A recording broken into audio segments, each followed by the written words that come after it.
before we go into the history of what you can see through critical macrofinance, a last concept that it would be good to pause with is the concept of consensus, which seems to be like, you go from one consensus to the other.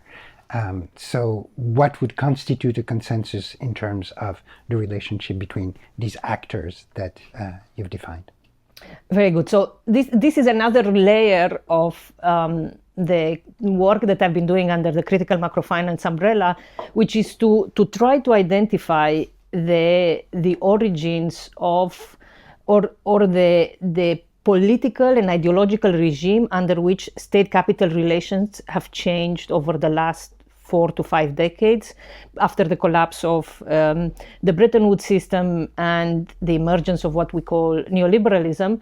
And many have described the period of neoliberalism that starts in the late 1970s, early 1980s, as the Washington Consensus.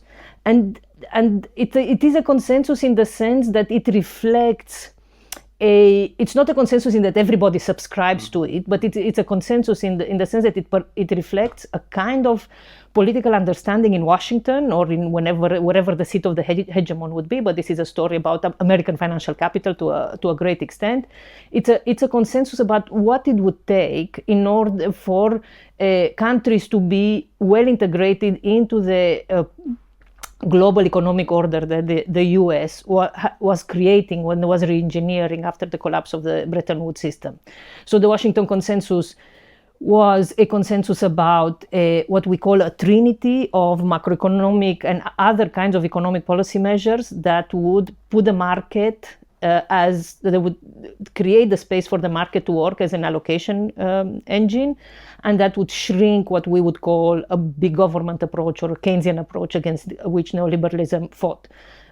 So it was a consensus that you needed to privatize. The three key words were privatization, liberalization, and stabilization. That is, you have to privatize not just state-owned companies, but to basically roll back the welfare state as well.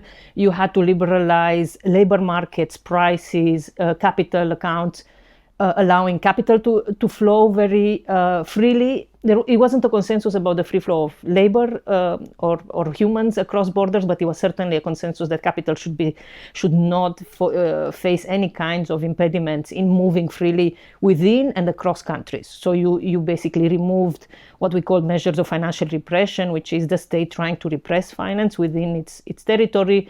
And the consensus said you also had to remove international or cross-border obstacles to the free movement of capital.